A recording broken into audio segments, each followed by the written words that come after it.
शैतानले सजिलैसँग संसारिक पापमा फसाउने र मानिसहरूलाई परमेश्वरबाट टाढा गराउने वा टाढा गराउन खोज्ने सम्बन्धमा तयार गरिएको छ। यो नाटकमा शैतान अर्थात् लुसिफरको दूतहरू एक आपसमा को आफ्नो मालिकको प्रिय चेला बन्ने भनेर लडिरहेका छन्। पहिलो पात्र डाहा, रिस र घमण्डको आत्मा। तिम्रो जवाब चुप्ला।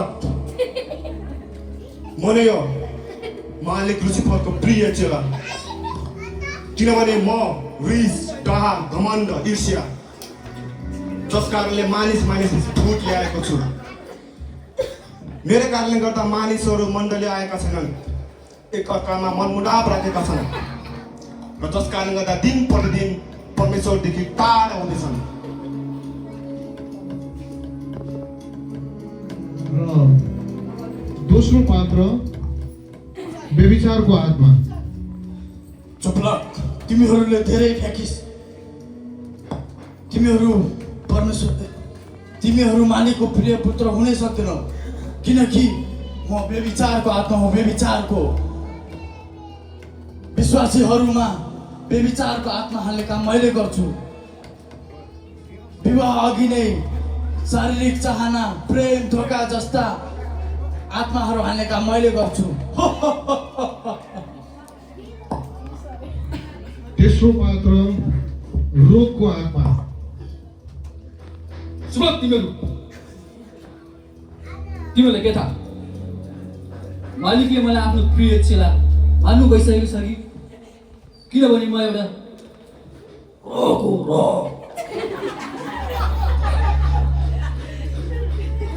चौथो पात्र पापको आत्मा।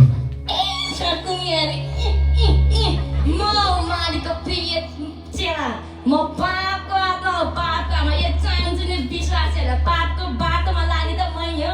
म तिमीहरूलाई पापको दोष लगाउने म।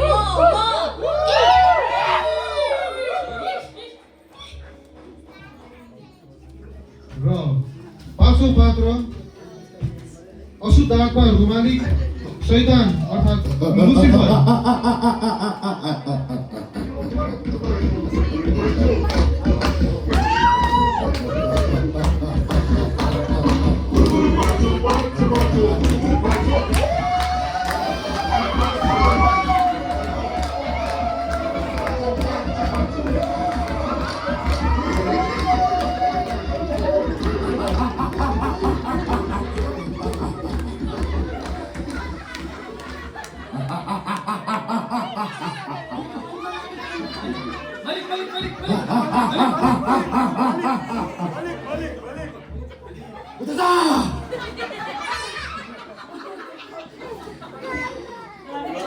तिमीहरू मेरो चापलुसी गर्दै आउँछौ। तिमीहरूलाई मैले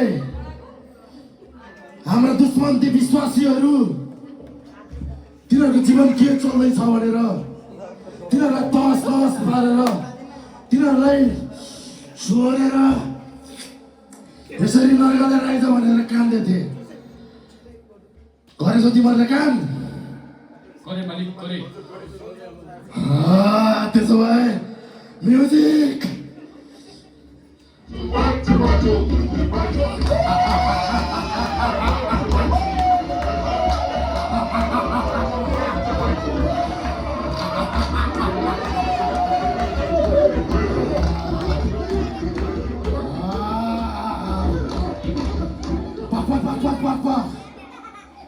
अब हामीले ती विश्वासीहरूलाई, यो संसारमा भएका ख्रिस्टलाई बुझ्नेहरूलाई हामीले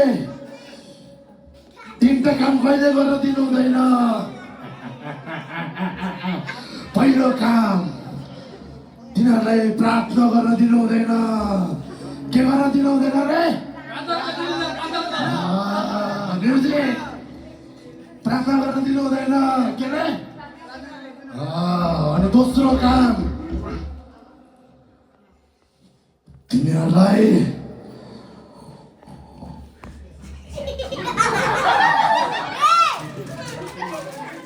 वचन पढ्न दिनु हुँदैन, किनभने वचन प्रसन्न परमेश्वर भन्ने बोलेको छ तिनीहरूलाई वचन पढ्न दिनु के अरे वचन पढ्न दिनु मालिक वचन पढ्न ओइ वचन पढ्न शाबाश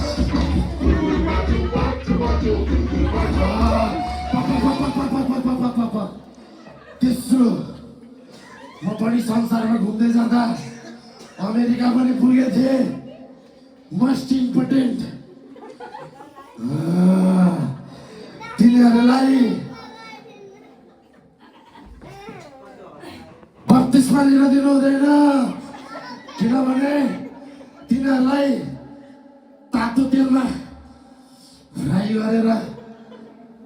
तेलमा फ्राई गरेर खानुपर्छ किनभने बत्तिसमा लिनु भनेको तिनीहरू प्रभुमा नयाँ गरी जन्मनु हो हामीले जन्म नदिनु हुँदैन के अरे जन्म दिनु हुँदैन बत्तिसमा लिन दिनु हुन्न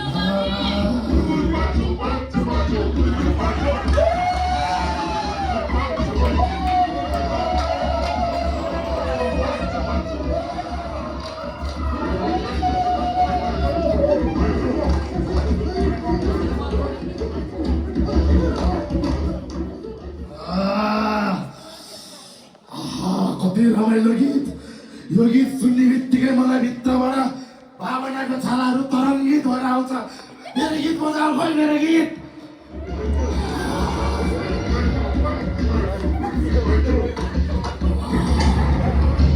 वाह मैले तिमीहरूलाई के गर्न दिएको थिएँ रे जिम्माहरू दिनुभएको थियो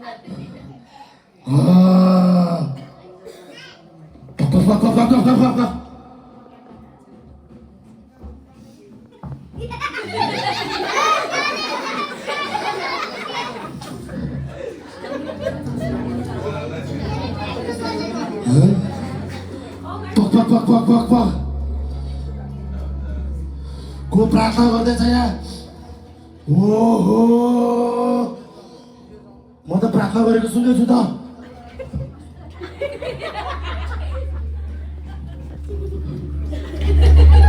ओए पृथ्वीमा गएर हेर कसले प्रार्थना गरेर को जान्छ हेर्न म जान्छु मालिक म जान्छु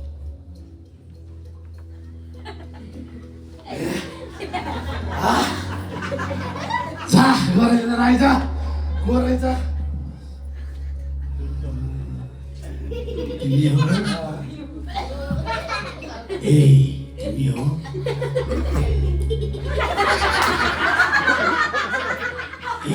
तिमी पो मालिक उता त को मकै बुट्या चाहिँ फटाफट प्रार्थना गरेर छ मालिक तिमीहरूलाई त अनि मैले सबैजनालाई प्रार्थना नगरेर भने त को रहेछ त खै केटा हो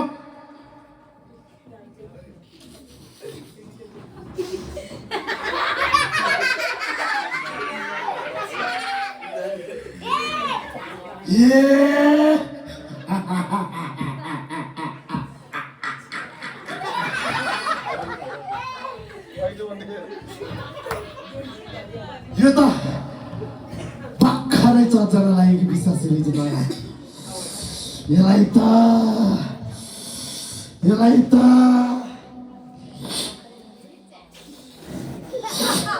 कान्छीमा थुकाएर चट्टामा यसको घुमाएर यस्तै तानेर तातो तेलमा हाल्नुपर्छ सुनिस् कसरी रे ल यो भर्खरको विश्वासीलाई यसलाई यस्तै तानेर खोलेर आउँछ पहिला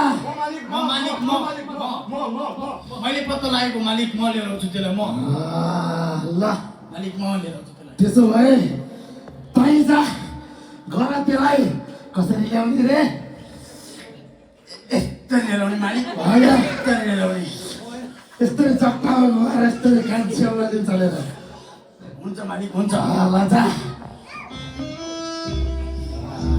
ज्योति ए ज्योति प्रार्थना नगर के ज्योति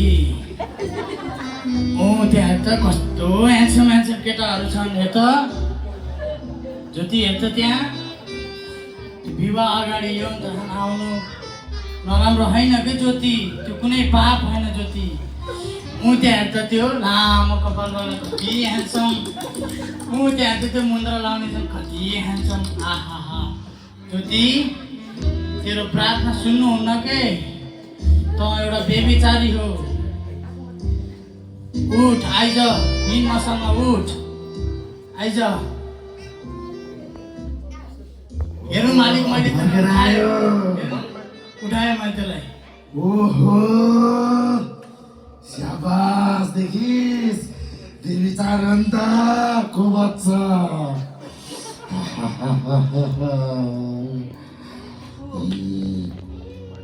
हो, बेबिचार परमेश्वरको दृष्टिमा घृणित छ भन्ने म जान्दछु, तर परमेश्वर प्रभु येशू मेरो जीवनको एकमात्र प्रेम अनि मेरो साँचो दुलहा हुनुहुन्छ।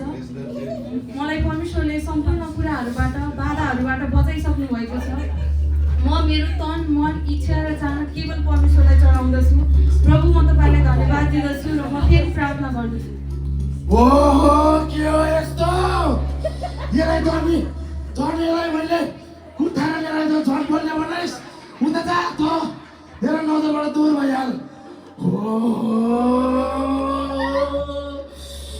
को जान्छ अब? म मालिक, म जान्छु मालिक, म जान्छु। ओहो, बेबिचारबाट त बाँची, तर रिस र घमण्डबाट को बाँच्छ? सक्छस् त? सक्छु मालिक, सक्छु। कसरी ल्याउने रे? यसरी मालिक। जा, गएर लिएर आइज। ज्योति, त अझै प्रार्थना गर्दैछिस्?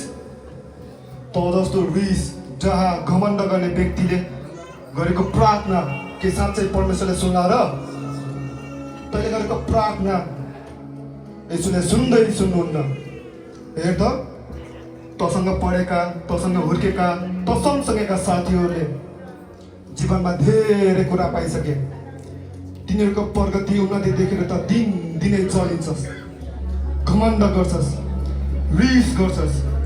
त जस्तो रिस डाहा गर्ने मान्छेले गरेको प्रार्थना यसोले सुना र? ज्योति, छाड्दै प्रार्थना गर्न, त थाकिस्। प्रभुले तेरो प्रार्थना सुन्नुहुन्न। उठ, उठ ज्योति, उठ।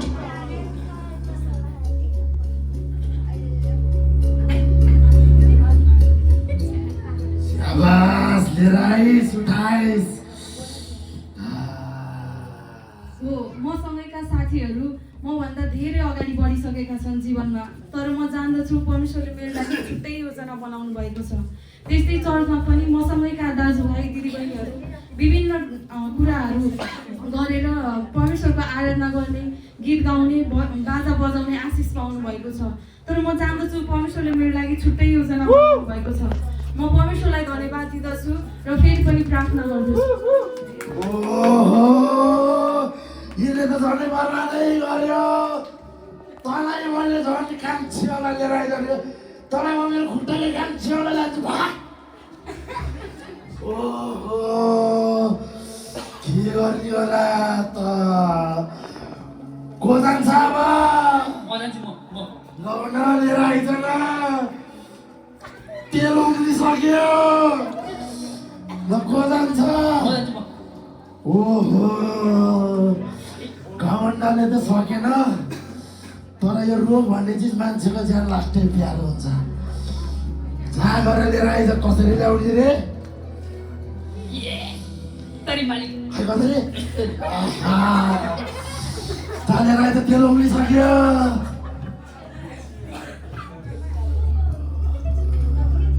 ज्योति, ए ज्योति, त प्रार्थना गरिराखेको ज्योति, तैँले प्रार्थना गरेर के होला र ज्योति? तेरो प्रार्थना सुनाइ हुँदैन।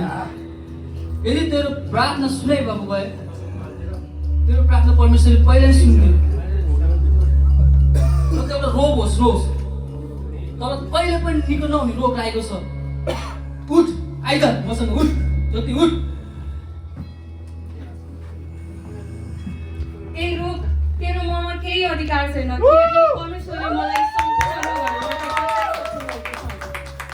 मेरो रोगहरूमाथि विजय दिनुभएको छ किनकि मेरो प्रभु डक्टरहरूका पनि डक्टर हुनुहुन्छ म पूर्ण रूपमा परमेश्वरमा विश्वास राख्दछु र म परमेश्वर तपाईँलाई पूर्ण हृदयले धन्यवाद दिँदछु र म फेरि पनि प्रार्थना गर्दछु यसले त झन् बर्बादै गरायो तेरानी हुँदा त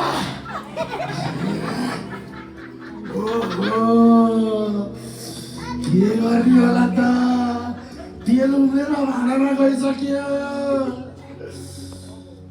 अब एउटा बाँकी छ ए कान्छी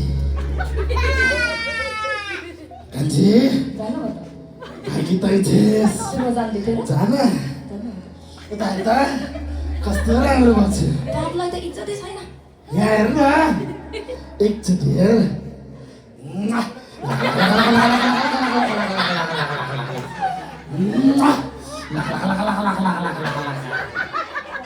जान्छे आइज न तलमा मेरो दाहिने हातमा राख्छु जा मालिक म यसको अब यस्तो हात निकालेर लगाउन लान्छु के सिधै तातो तेलमा लिएर आइज ल ज्योति ओइ ओइ उठ न त उठ ओ त जस्तो पापी रे प्रार्थना गरेको यो यसोले सुन्छ सुन्दैन त पापी हो नि यसको नाम के रे म त कस्तो बिर्सी यसको नाम त पापी हो पापी त जस्तो पापको बाटोमा हिँड्ने अनि त पापी यस्तो पापी अनि परमेश्वरले यसको प्रार्थना सुन्छ त सुन्दैन यसको प्रार्थना जति प्रार्थना गरे नि त्यस्तै हो सुन्दैन सुन्यो भए त पहिल्यै सुनिहाल्थ्यो नि है जति जा ऊ त्यो ढोकाबाट हेर्नु बाहिर कस्तो आनन्दको संसार छ जा बाहिर जा उमेर छ ज्योति रमाइलो घर संसारी काममा लाग केही हुँदैन यस्तो पापी अब त पापी भइसकिस् त पहिले अब प्रार्थना गरेर केही हुन्छ त हुन्छ गाविसकेपछि हुन्छ त हुँदैन उठ ल उठा ज्योति उठा ल उठिदेऊ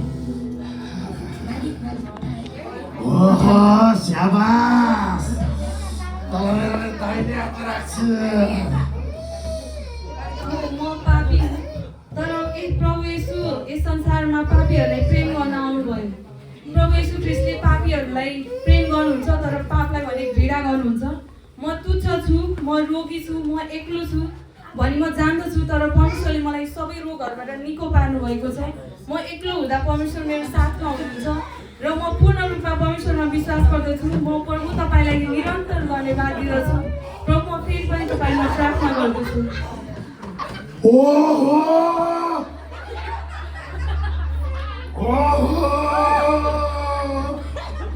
यसलाई त दाहिने हातमा राख्छु भने त दाहिने हातलाई हान्नु पर्यो हुँदा त तिमीहरू कसैले लिन्छ एउटा अस्ति भर्खरको टुसा फलाएको विश्वासीलाई कसैले ल्याउन सकेनौ हेर अब हेर म यो सारा संसारको सम्राट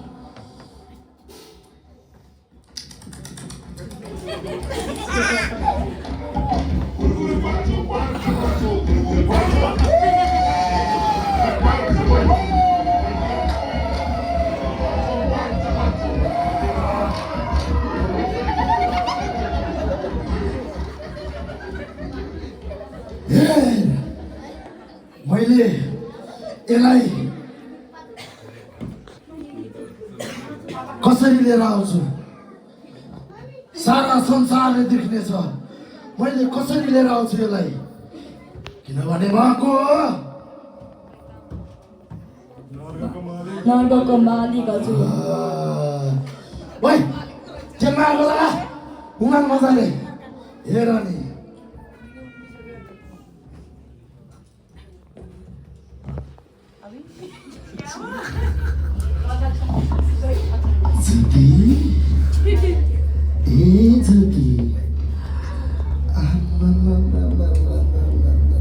कति प्रार्थना गरेको तिमीले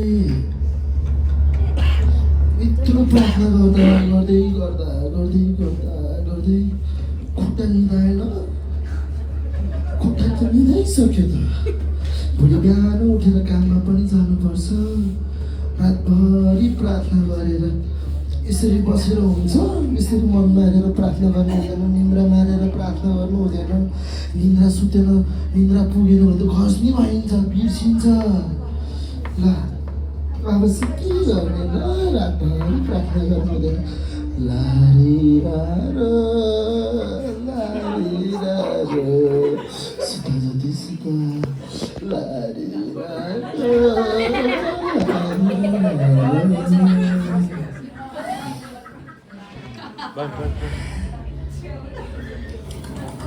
वाह मालिक तपाईँ त स्वर्गको राजा हुनुपर्ने त स्वर्गमा हुनुपर्ने तपाईँ त देखिस् कसरी सुताएर लिएर आए।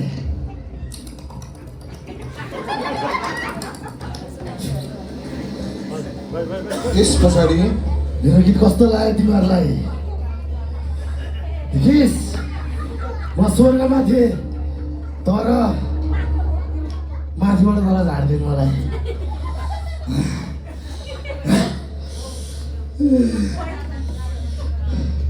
यस पछाडि मण्डलीको पास्टरलाई प्रभु येशूले दर्शन देखाउनुहुन्छ, जुन दर्शनमा पास्टरले ज्योति सङ्कटमा परेको देख्दछन् र उनको लागि ती पास्टरले प्रार्थना गरेर ज्योतिले चङ्गै पाएको प्रभु चाहनुहुन्छ।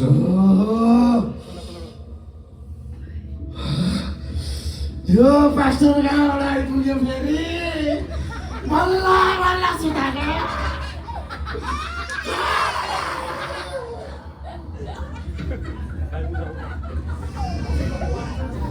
ज्योति तिमी उठ, ज्योति उठ।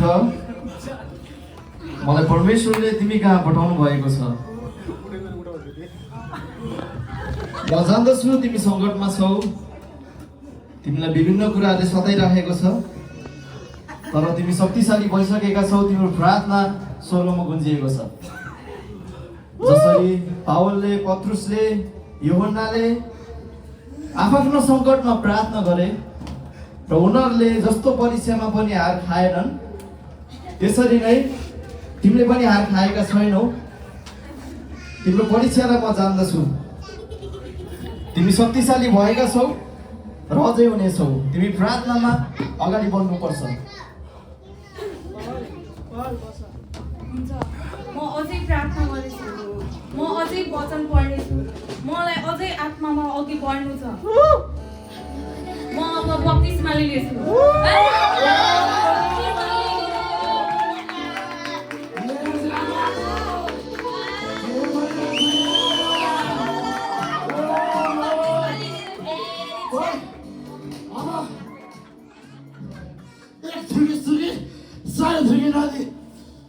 सबजना जाऊ त्यसलाई अब त कान्छेउला लिएर झट्टामा समातेर लिएर आउनुपर्छ।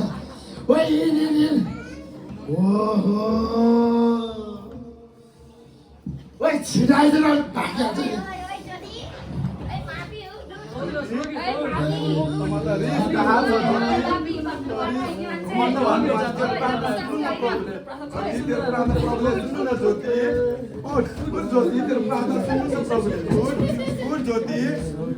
यसु यसु यसु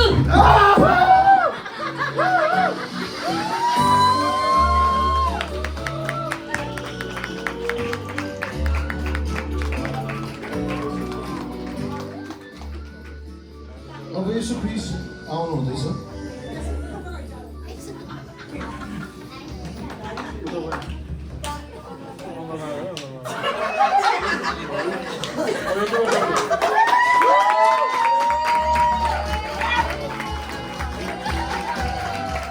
त्यसै साथ यो कथा सकिन्छ र शैतानहरू आफ्नो अर्को शिकार खोज्न तर्फ आफ्नो बाटो लाग्दछन्। त्यो शिकार तपाईँ हामी जो पनि हुन सक्छौँ। त्यसकारण जागा रहौँ, सचेत रहौँ, प्रार्थना गरौँ। बिजुलीले खसे कि आऊ उठ उठ उठ उठ क्या थियो? ओहो ला तँ त स्वर्गमा पो गइछे। ओहो अब त्यसलाई त सकिएन, तर अब हामी फेरि अर्कोलाई खोज्दै जानुपर्छ। तेल त हेरेर जानु भएन नि। ओहो हिँड बिस्तारै जानुपर्छ ल हिँड हामी अर्को ठाउँ जानुपर्छ अब यसकारण जागा रहौ, सचेत रहौ, प्रार्थना गरौँ र परीक्षामा नपरौँ।